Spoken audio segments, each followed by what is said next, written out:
diabetic, Right here, right here. but these are almost as bad.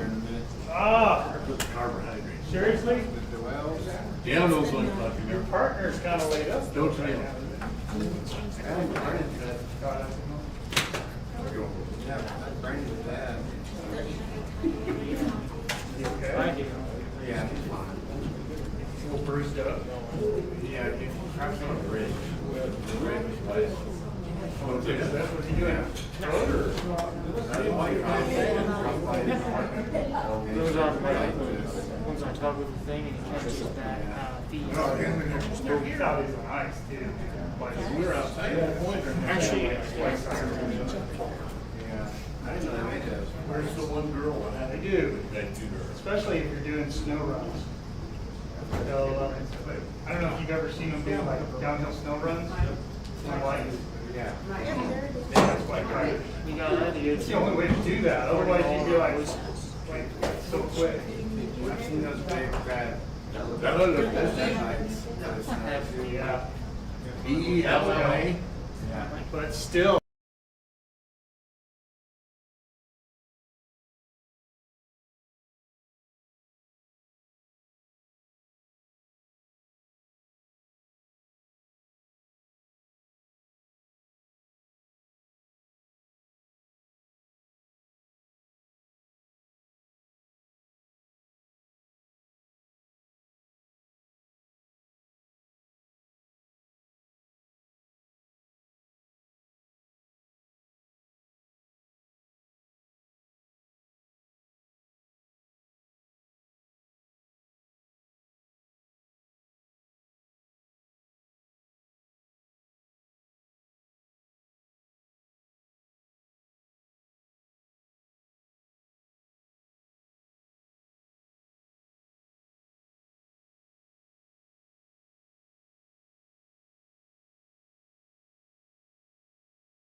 It's not. Is it? You have 3 seconds. So you flip it over. Well, we have, Make sure to unmute. It's already on the You could, this you could just mute on, by the way. Yeah, you just hit my hand. Yeah. Okay. the double Dana hug, that's special.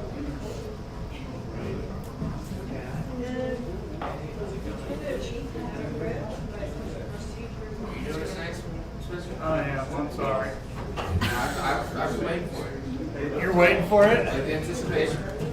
Do you have a tomato hidden back there? No. No? Just other old vegetables. Vegetables.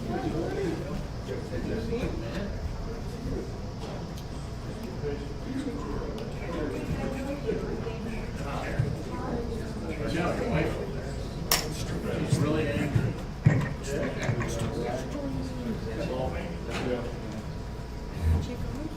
Yeah. It's crypto time. Okay, I don't have focus. We can advance it. For some reason, my thing- there.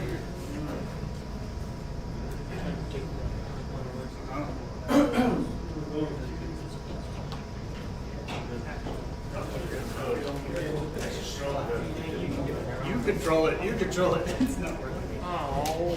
Control it. Go ahead and go advance it. All right. In heavenly armor we'll enter the land. The battle belongs to the Lord. No weapons that fashioned against us will stand. The battle belongs to the Lord. And we sing glory, honor, power and strength to the Lord. And we sing glory, honor, power and strength to the Lord. When the power of darkness comes in like a flood, the battle belongs to the Lord. He's raised up a standard, the power of his blood. The battle belongs to the Lord. And we sing glory, honor, power and strength to the Lord. And we sing glory, honor, power and strength to the Lord. When your enemy presses in hard, do not fear. The battle belongs to the Lord. Take courage, my friend, your redemption is here. The battle belongs to the Lord. And we sing glory, honor, power and strength to the Lord. And we sing glory, honor, power and strength to the Lord. God is so good. God is so good. God is so good. He's so good to me. He cares for me. He cares for me. He cares for me. He's so good to me. I love him so. I love him so. I love him so. He's so good to me.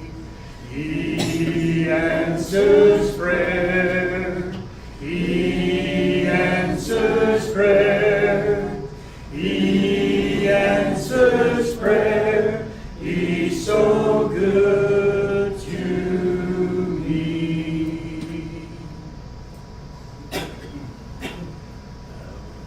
Have thine own way, Lord, have thine own way.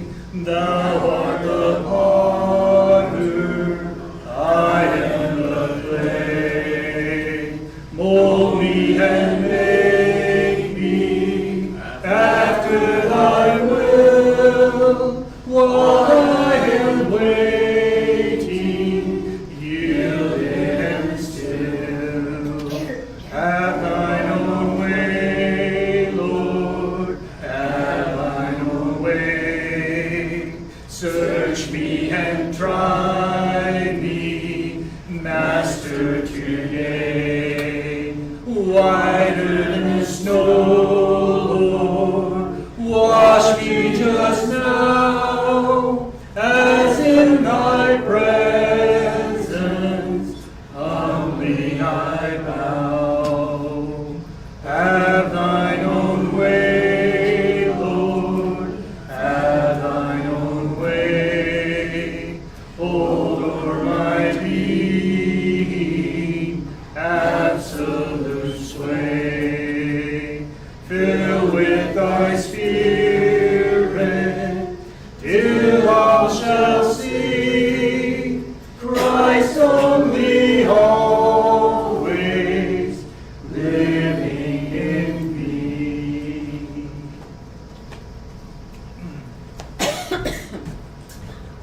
Well, we got the second stringer tonight.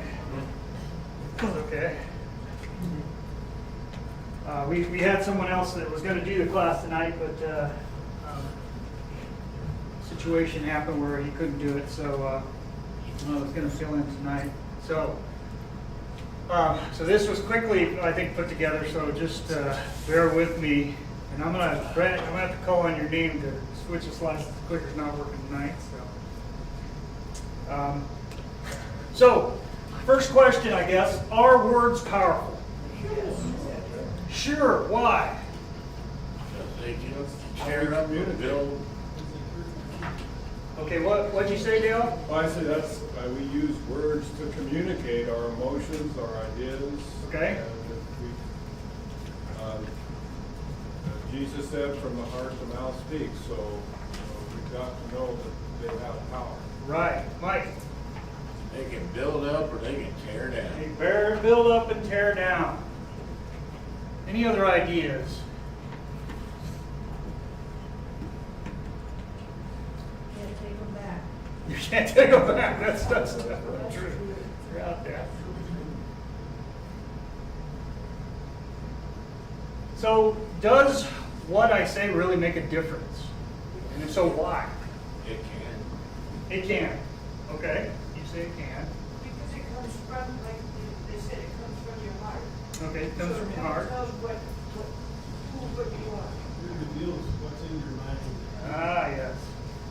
We're going to look at some passages that relate to that. But before we get into the scriptures are all near the end of this lesson, by the way, but that's okay. I think we're going to cover some more modern ideas before we get to that, but we're going to definitely look at the scriptures near the end of the lesson. And did God speak creation into existence? Yeah. Words are powerful in that regard, for sure. So, yeah, I mean, I think it's quite easy to make a case that words are very powerful. Words allow us to communicate vast array of ideas. The sharing of ideas allows us to expand our knowledge and our thinking further and further. Because without our capability of communication, we don't have that capability of expanding knowledge, of sharing information between one another to expand our learning. So words have convinced and inspired people, I think, to do amazing things. Brett, go to the next slide. So some of you may or may not have read or know about this person. The abolitionist Sojourner Truth was a freed slave who fought for the rights and liberties of African Americans in 1851. And Isabel Baumfree was her name, and she made a humongous impact for the freedom of slaves during her time just by what she said. She actually did some talks that were very, very well known, and back in the 1851 they have books on and everything of some of the things that she said. Brent, the next one. I'm sure you guys know this one if you had any history. Yeah.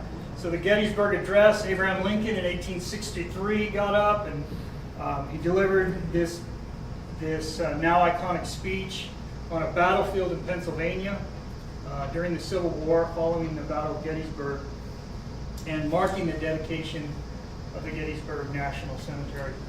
So that was definitely one of those things. And I will say, for President Lincoln, pretty much almost every one of his talks was pretty groundbreaking. So and I challenge you to go take a look at some of his speeches. It's very, very interesting. He was a deeply religious person. And it's amazing to look at what the presidential addresses are that he wrote. And you go look at them and you're just like, wow. If he would have spoke like this today, there would be so many people that would be like, separation of church and state. They would have all kinds of problems with what he said because he spoke so much about God and how God had blessed this nation. And then the next one, of course, you guys know this one, Martin Luther King, 1963, he did a historic speech on civil rights. And he made it like 100 years after Gettysburg Address, emancipation of the slave people in the United States. And he brought into focus the injustices of racial segregation, inequality, discrimination, and those things that have been happening to many people that were black people during that time. So definitely amazing speaker. This is truly what it means to speak for equality. The stuff we hear nowadays, really, it just pales in comparison to what was truly done by a speaker like Martin Luther. And it's not to say, guys, that these people are always the greatest people. I'm not suggesting that. We should not go to them and worship at the altar of Martin Luther or any one of these people.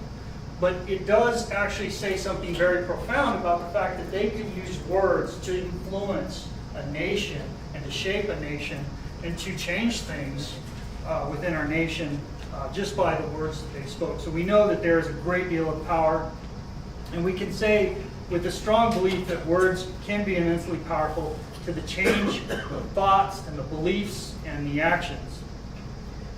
I have a little video next, and this is not like a real situation, but it actually is very interesting because I think it's very telling. Brett, go ahead and move on to the next slide. There's a little video you need to click, so move your mouse to the bottom there. Here. There should be a little button too. Oh, your mouse didn't die. There we go. Get it?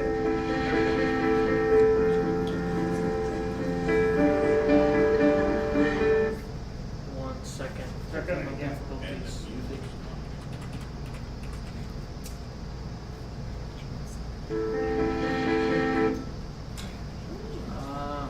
There. There it is. There you go.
What did you do to my sign? I wrote the same, but in different words. Excellent.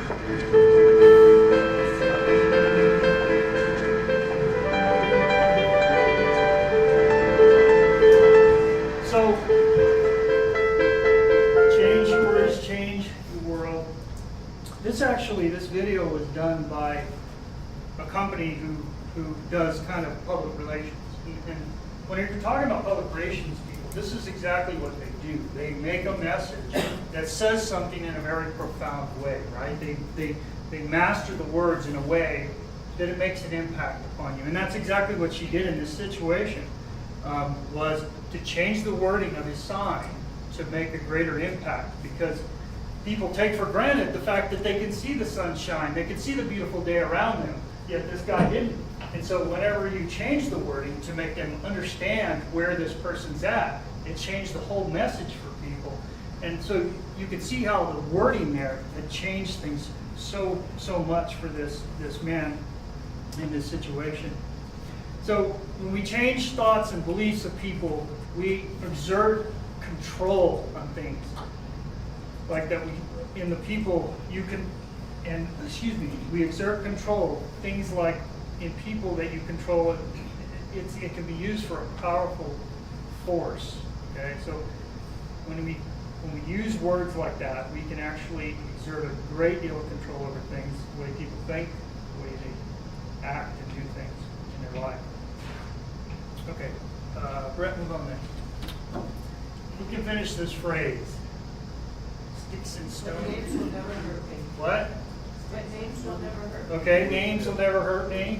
Okay. Has anyone heard a variation of that? Yeah, words will never. Words will never hurt me, right? Yeah, I mean, I think that anybody growing up has probably heard this, as someone shouted that as you, because you were getting after someone or giving them a hard time. So I guess the question is that idea true? No? Names and words can really hurt. Okay, so names and words can really hurt. Do you guys disagree with that? Any other thoughts?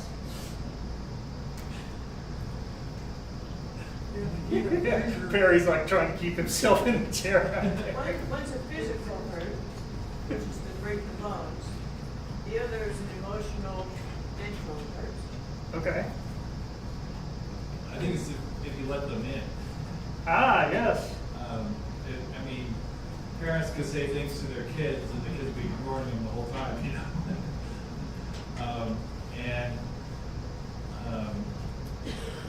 so I think it was Eleanor Roosevelt who said something to the effect of, you can say what you want about me, but I'm totally butchering this, but it has something to do with, but it's only if I give those words permission to affect me. Yes, and I've heard that. I don't know exactly, I know what you're talking about, Yeah. yes. So, has anybody here been teased by others or been a victim of insulting words and stuff growing up? Yes. I think pretty much everyone has, at least at some point in their life, right? Whether it be from friends or people in school, or whether it be from brothers and sisters. And so, do they cause physical pain? Not exactly. Not exactly, right? We're not talking physical pain, right? And so the statement, sticks and stones may break my bones, is correct in that fact that the words cannot physically hurt me.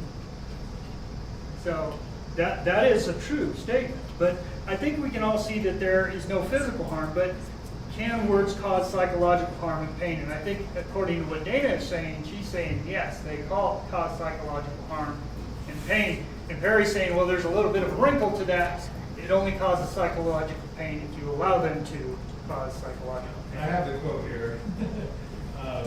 For our own success to be real, no one can make you feel inferior without your consent. Without your consent. Okay, yeah. You have to You let have to be strong enough to not let them in. Yes. And if you let them in, it could hurt your mind, it can hurt your heart, that could cause physical damage like your nervousness, your high blood pressure, your anxiety, your... Exactly. So I think it can affect you physically too. Yeah.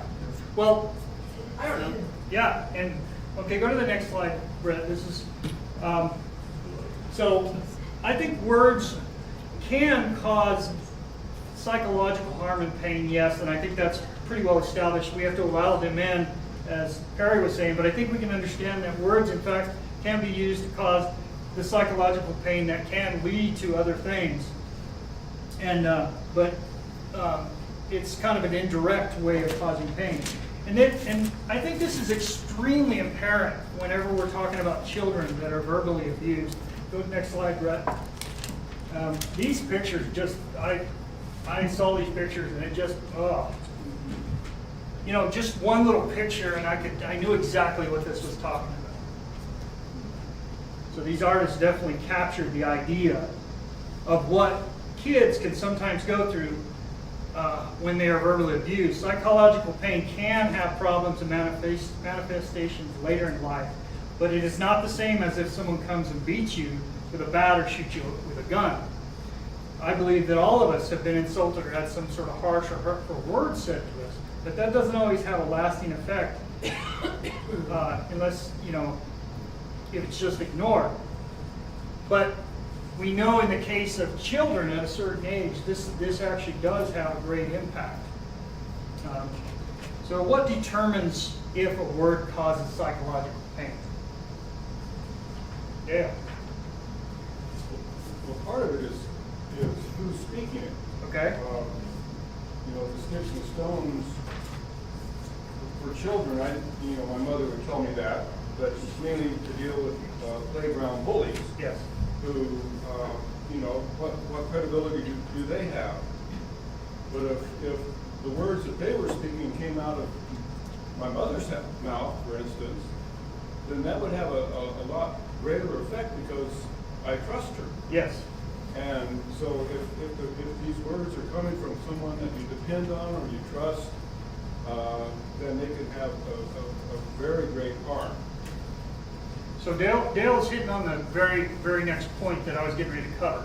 And you're right. Determining whether or not words are going to cause some sort of psychological harm is very, very difficult to determine. But surprisingly, age and maturity plays a lot into the word's ability to affect us. So that's one factor. But playing into what he's talking about, words are strongest at causing psychological pain when we're in middle school time frame because it is when the neural pathways are being formed in our brain. And this is why it's so bad to do it to children because at that time frame they have a hard time processing this. And they trust the person, and if you're using those words against them, it's very, very, very hard on them. Additionally, we as humans, and this goes to a lot of what Dale was talking about, we as humans rely heavily upon what we call a social web. Okay? And what a social web is it's composed of those people whom we believe we can rely upon. So I think all of us have someone that we have in our mind that we think, oh, this is my rock, this is a person I can rely on. And you may have a group of people. So the more people you have in that social web that you can rely upon, that you can fall back upon, those are the people that can actually help you overcome these things, as Perry's talking about. You don't let them get in because you don't care as much, because you have all these other people on the side that you know are the people that you can rely on, you can fall back upon. And then when Dale is talking about a mother or someone that you do trust doing this, then it becomes much more painful, a much greater struggle. Dana? You know, the interesting thing too is you've heard, you can hear 100 good things. You hear one criticism, and that one criticism stays with you. Mm-hmm. Yep. Especially when it's, as he's mentioned, when it comes from someone that you trust and have a lot of trust. Even so, though. Yeah. All right. Any other comments on that? Yeah. And maybe you'll reach this point, but as disciples of Christ, as Christians, we have two responsibilities. One is not to speak harmful words, to know who we're speaking to be careful, let our words be seasoned with salt. Mm-hmm. And then the other one is not to take offense at words that are spoken to us, in the idea of when someone slaps you on the cheek, turning them also the other cheek. And so we can choose not to be offended And by that, we can have influence in itself when some people are speaking evil to us. Yeah. But we can't depend, we can't assume that someone that we're speaking to has that same strength. So we need, as Christians, we need to make sure our speech is pure. Dale's making some great segues for me, by the way. I appreciate the scriptures. We're going to actually get into some of the scriptures that he talks about, especially we are going to cover the one that he talked about, our speech seasoning with salt. But just realize that social web and these things like that do play into these things. But there is also something that we have to be aware of today. Brett, next slide. But unfortunately, let's see, I'm a little bit behind. Go one more slide. Our caveman. So unfortunately today there seems to be a confusion and a conflation between what is truly hurtful speech and just words or ideas people don't like. Have you guys been seeing this happen a lot? And I'll give you an example of this. So there is actually a difference between things that are truly hurtful in words or ideas that you just don't like or disagree with. And this is one of the things that we're struggling with today in younger people, because they have begun to blur the lines between the two of what is truly speech that I don't like and speech that is actually targeted or hurtful to that person. And unfortunately, because the truly hurtful language needs to be recognized and stopped, whereas opposing ideas are actually important for us to hear, right? We do need to hear those opposing ideas, and so we got to be careful not to label those ideas as, oh, you're hurting me. And this is what we're seeing a lot of times today, is they're coming out and they're saying, well, you're assaulting me with your words. No, I'm not. I'm saying an idea. You don't agree with the idea, that's not the same thing as an assault. So we definitely need to be aware of this, and I'll explain why in a moment. But let's play this video. This is actually a PragerU video, which I thought was very, very telling. You may have all seen it, but go ahead and play this one. This is actually amazing. Student on campus just called campus security on us because apparently we are terrorizing people and riling people up with our dangerous, horrible ideas. Let's see what these people have to say. Hi, there are two people on our campus right here who are with a conservative group who are here to try to fearmonger students. PragerU, like Prager University, but they're not an actual legitimate university. Well, they're going up to students and they're trying to ask them questions and such. The goal. Did you see our stuff? Oh, yeah. What do you like? Everything that you guys stand for. What do we say? Misinformation. Like what is it? Oh, trust me, you guys are really good at it. No, we're just curious. No, you're not. I'm honestly curious. No, you're not. We'd love to know. No, you wouldn't. Well, that's why we're asking. No, you're not. I just asked you. No. I can go. Can you remove these two from campus, please? The reason? Because they're here to fearmonger students, and that's not okay. Fearmonger? Yeah. Because these are people who are coming in and instigating and terrorizing our students on this campus, and that's not okay. Like, no, Are they telling you that you can't leave the area? Are they threatening you specifically in any way? Not specifically. They're threatening me with their language, with their ideals. Unfortunately, I mean, if your ideals or their language doesn't conform to what your thinking is, that's freedom of speech is. So if you agree with something, he agrees with something else, then you guys agree to disagree. As long as they're not taking you against your will, right. As long as they're not threatening you physically, they're allowed to have their opinion just as much as you're allowed to have yours. So there's nothing you guys can do? No, so that's freedom of speech. So that means they're allowed to terrorize students by using their... Again, terrorize is the word that you're using. That's your opinion. I'm here to help you as much as you can, but I'm trying to figure out what law they're breaking right now. So I'm trying to figure that out. That's why I'm asking you. You just keep giving me ideas, your opinions. And the law is not about opinions, it's about facts. Okay, are we done here, guys? Thank you, guys. Appreciate it. Sorry for offending you. Anyway, thank you. As you can see, leftists don't support freedom of speech. I have dangerous ideas. I have ideas that are so terrible he can't even say what they are. They will not allow a difference of opinion on their campus that doesn't conform to their leftist agenda. He's wearing a black shirt with the PragerU symbol. Okay, Rich, you're just stopping.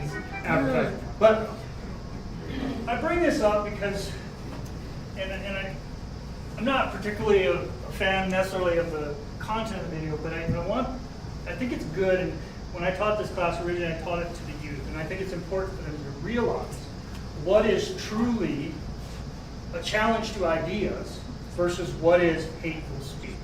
Because nowadays, a lot of the youth they've lost their way on understanding what is truly hateful speech and what is just a difference of ideas.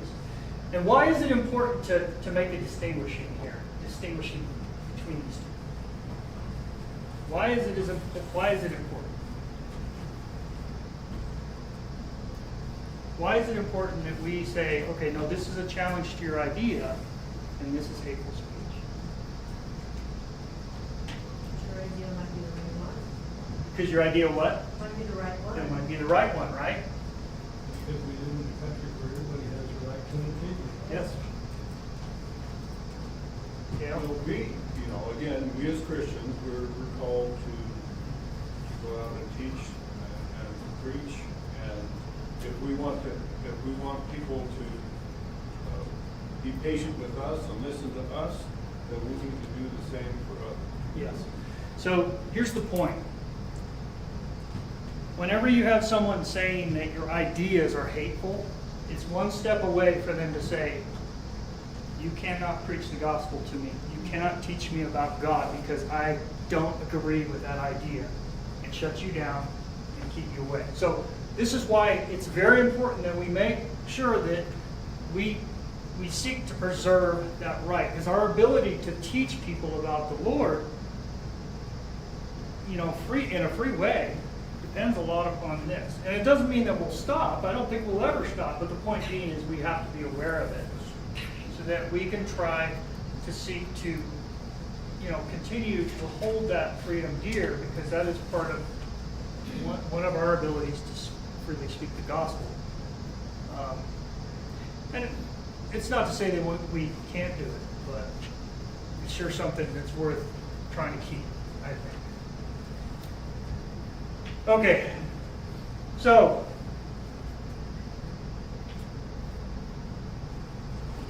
not all things people say, Brett, go ahead and, not all things people say, not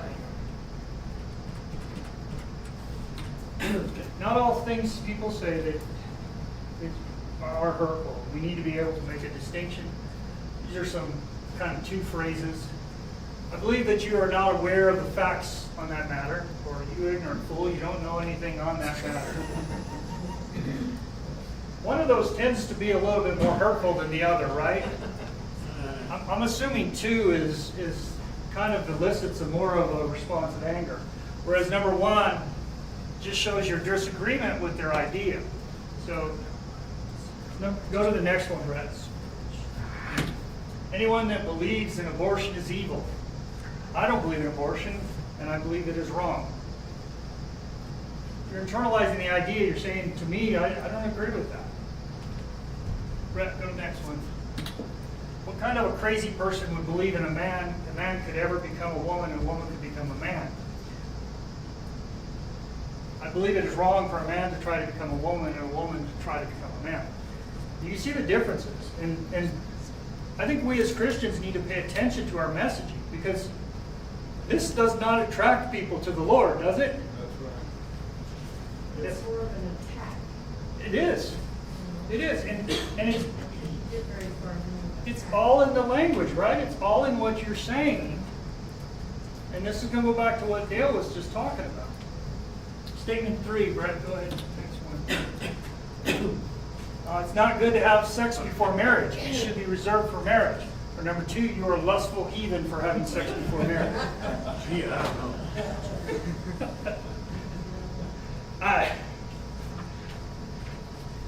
You laugh, but that may have been some words people used at one time. I don't know. Next one. Okay. All right, so we're going to look at some passages here. So if you guys want to turn with me in the scriptures to James chapter 3, in verses 3 through 6. We're going to look at some passages that relate to these ideas. And first we're going to look at the passages. What do these verses say about the impact that our words have. And that's what we're going to be looking at first. So James chapter 3, verses 3 through 6 reads, "If we put bits into the mouths of horses so they obey us, we guide their whole bodies as well. Look at the ships also. They are so large and are driven by strong winds. They are guided by a very small rudder, wherever the will of the pilot directs. So also the tongue, a small member, yet it boasts of great things. How great a forest is set ablaze by such a small fire. And the tongue is a fire, a world of unrighteousness. The tongue is set among the members, staining the whole body, setting on fire the entire course of life, and set on fire by hell." Next slide, Rick. "For every kind of beast, bird, reptile, and sea creature can be tamed and has been tamed by mankind, but no human being can tame the tongue. It is a relentless evil full of deadly poison. With it we bless our Lord and Father, and with it we curse people who are made in the likeness of God. From the same mouth come blessings and cursing. My brothers, these things ought not be so. Does a spring pour forth from the same opening both fresh and salt water? Can a fig tree, my brothers, bear olives, or a grapevine produce figs? Neither can a salt pond yield fresh water." James, just amazing passage of scripture in this. So what does this tell us about our tongues?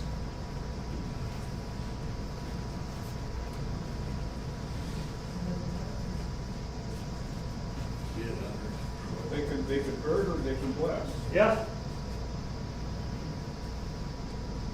It says that it's very, very powerful, and it acknowledges the power that we have in it. The two extremes of the Strong's power, we can curse or bless, as Dale mentioned. Notice that James compares the tongue to fire, to untamed animal, to poison. And all these things also up above, they talked about putting bits in horses, rudders on ships.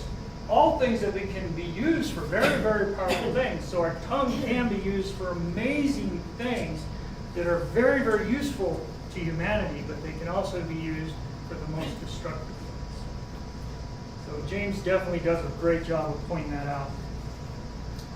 Another passage we want to look at is Proverbs chapter 12, verse 18. So go on to the next slide there, Brett. Ah, snap. That one, there it is. "There is one whose rash words are like sword thrusts, but the tongue of the wise brings healing." The book of Proverbs actually has lots of things that talk about use of our speech. So what is being compared in this proverb?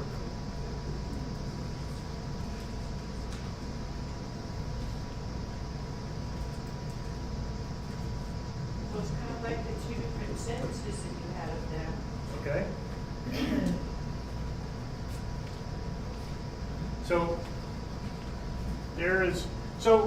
words are in both of them, but it's the difference between those rash words and the tongue of the wise words. So we're doing a comparison between those two things in this proverb.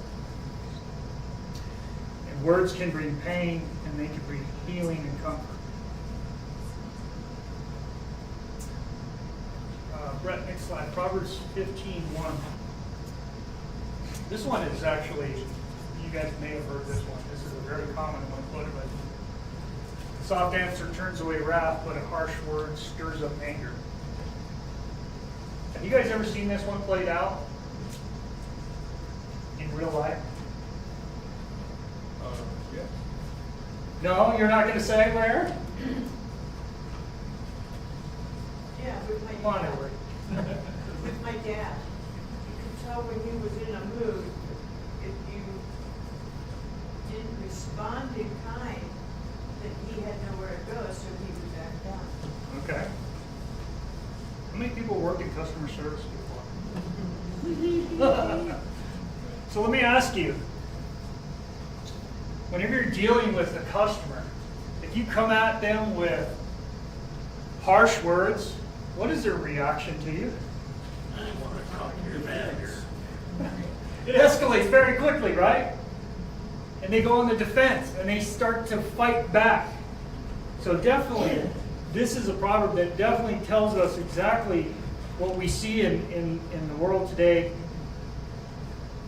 that those gentle words are words that can allow us to have a lot of control in a situation. We have a lot of power.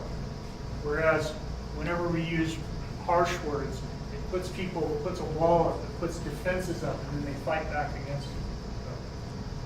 So, and the last one in Proverbs, one more, Brett. Proverbs 4:24, it says, "Put away from you crooked speech and put devious talk far from you." So all these passages talk about the idea that we need to separate ourselves from these harsh words. And in this passage, Proverbs, it's talking about the deceitful, the crooked, the perverse speech, and warning us about that kind of talk. So that would be those things that are words that are used for sinful purposes. They're devious and looking for things that are corrupt. So, how do we use our words in a positive way? And the scriptures talk about this as well. And I think this goes a lot to what Dale was talking about in some of the passages he brought up. So, Brett, next slide, 1 Timothy 4. 11 through 12. "Command and teach these things, let no one despise you for your youth. But set the believers an example in speech and conduct, in love and faith and purity." So what does this commend us to in relation to our words?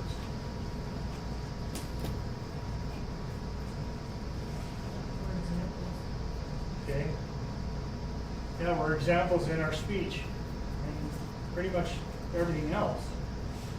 And in this particular context, Paul is writing to Timothy, and he's talking about those people that had abandoned the faith. And he notes that we must try to maintain control over ourselves and our words, and not to be drawn into worthless teachings. Our words are to be examples of godliness to people. We need to be exuding that godliness. And that's what Paul's letting them know. Be that example for the believers. There's going to be people that are going to come and go. There's going to be people that are going to show attitudes that are just not godly whatsoever. But we have a responsibility for our own self to exude godliness in all that we say and do. Even just your tone. Okay, even your tone. Gabrielle says, I changed my tone, kind of getting up to her about something. She'd say, "Why are you so mad?" You got your mom voice on, Everybody knows the mom voice, right?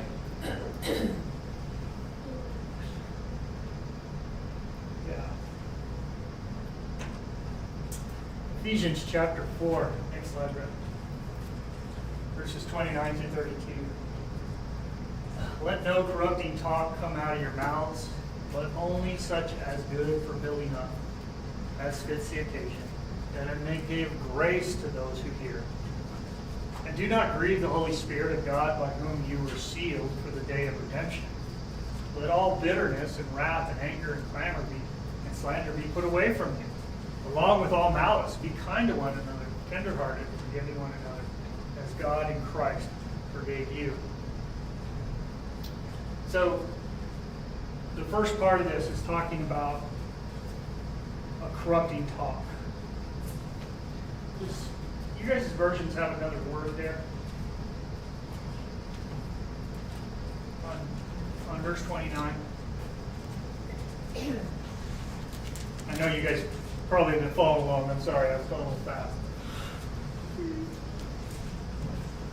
So Ephesians 4:29. What do we have there? Because I think there's another word that's used commonly. Unwholesome, right? Any other words we see used there? So unwholesome. Foul language. Foul language. Yours says foul language? Does it really? No foul language is to come from your mouth. Oh, wow. Okay. What version is that?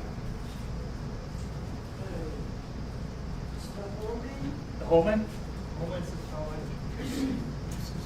That one version here says, let no rotten word. no rotten word.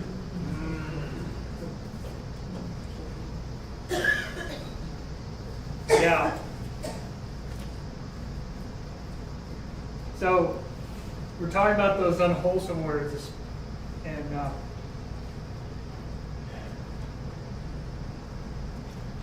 the words that are crude and foul, right? Yeah, go ahead now. I mean, in my New American Standard, it uses the word unwholesome, but it has a note that says literally rotten. Rotten.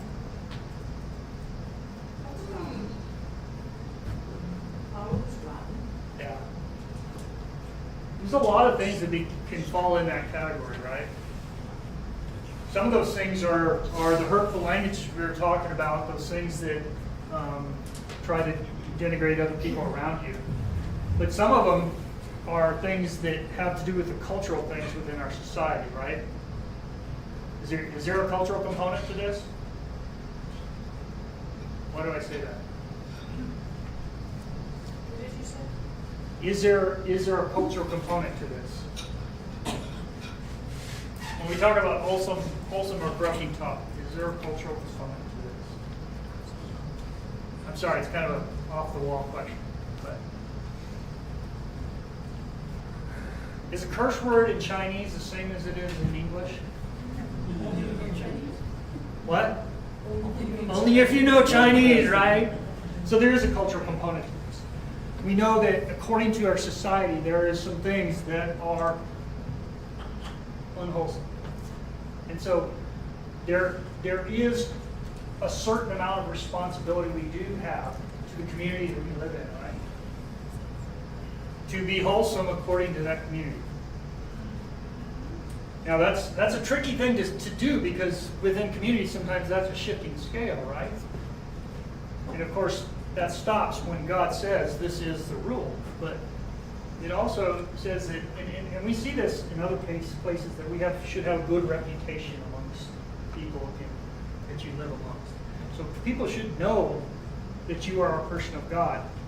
And many times they don't when you're using language that a lot of people do not consider holy. This is why our behavior is sometimes governed by the people around us. This is why Paul was talking about that passage when he said, I will not eat meat that is sacrificed to idols if it's going to bother you. Because the society believed in that. And he knew that it was not good for them if he ate in front of them, and they lost their faith because of it. So the same way, we are to be governed to a certain degree by what is acceptable speech and what is considered to be wholesome and upright, according to Spencer? Yes. I mean, even he says, that words that are good for building up as fit the occasion. That is, it depends on the context of who you're speaking to, what's happening. And so you can use the same words and they wouldn't build up in one place, but they might build up in another situation. Yes. That's interesting. Yeah, I hadn't even thought about that. You're right, Dale. Because it is contextual. Kind of an interesting way to think of it, but no. I think that's where this next verse comes in, which is the one you quoted. Right, go to the next one. Colossians 4:5-6. This is, walk in wisdom toward other outsiders, making the best to use the time. Let your speech always be gracious, seasoned with salt, so that you may know how you ought to answer each person. So,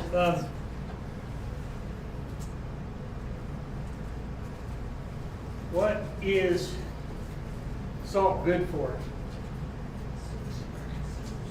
What? Seasoning. It's also a preservative. Preservative. Keeps things from becoming rotten. It keeps things from becoming rotten. We're going round and round like that. Yeah, and that's flavor, that's taste of food. It enhances things, right? So that means our words are to be of good substance. They are to be wise, as noted, with grace, gracious, seasoned with salt. Says a lot, doesn't it? Okay. I got like 8 minutes, but I'm going to finish a little bit early because we're going to look at the last verse, which has a lot to do with some of the things we were discussing earlier on as well. And Brett, go ahead and move to the last one, which is Matthew chapter 12, verse 33 through 7. And Matthew writes, either make the tree good, actually Jesus is speaking here, either make the tree good and its fruit good, or make the tree bad and its fruit bad, for the tree is known by its fruit. You brood of vipers, how can you speak good when you are evil? For out of the abundance of the heart, the mouth speaks. The good person out of his good treasure brings forth good, and the evil person out of his evil treasure brings forth evil. I tell you, on the day of judgment, people will give account for every careless word they speak. For by your words you will be justified, and by your words you will be condemned. Very, very sobering statement, right? But this goes back to what we were talking about. Why is he talking about trees? What does trees have to do with this? Well, I mean, he uses in one place he uses the metaphor of the vine, the true vine. We need to be connected to the vine, otherwise we lose our life. Paul to the Galatians talks about the fruit of the Spirit, and that's how people know that the tree, that we're part of the tree of Christ, if you will, I suppose, is that we exhibit a fruit that kind of looks like that described in Galatians 5:1. Yeah. So, just a reflection of the type of tree we are. The fruit is a reflection of the type of tree. And that's what Dale's getting at, is what is being produced from inside that tree. Shows your character. It shows a lot of your internal character, right? Yeah.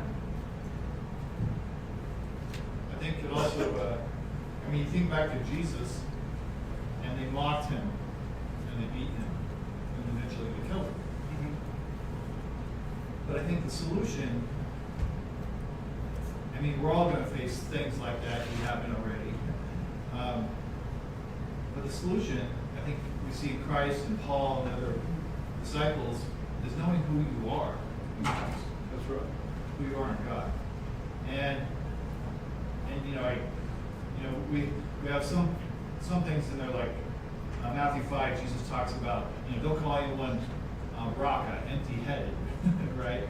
Words, like you're saying, are very powerful. But then we also have Paul saying, you foolish Galatians, right? It seems like a little bit of a conflict, but I think if you put the idea of using our words as a tool for spiritual growth. I like that. That's good. For picking each other up and making sure our spirit behind the words is in the right place, then we're moving in the right direction. And we're using our words for Edification.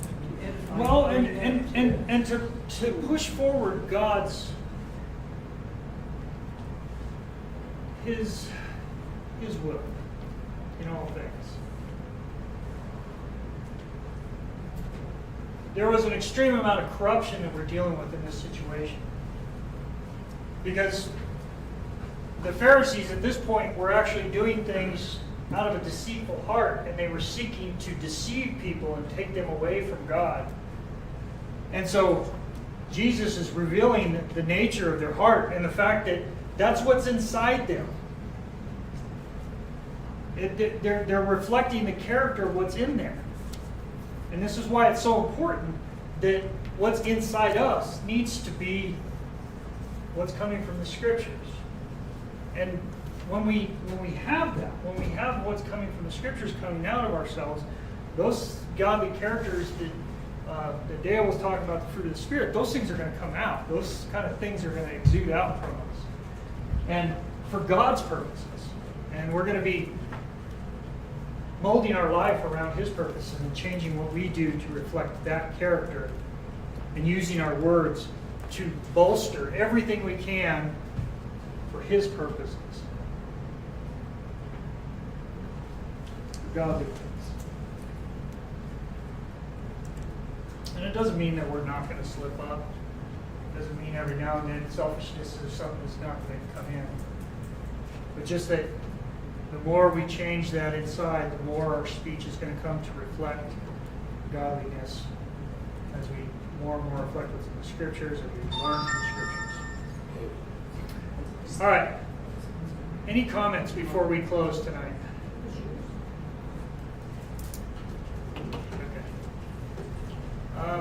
Yes. Well, you know, I mean, we have to be very careful with our words, because like James says, that see how great a forest a small spark can set on fire. You know, we let our words fly, and it can start a big fire.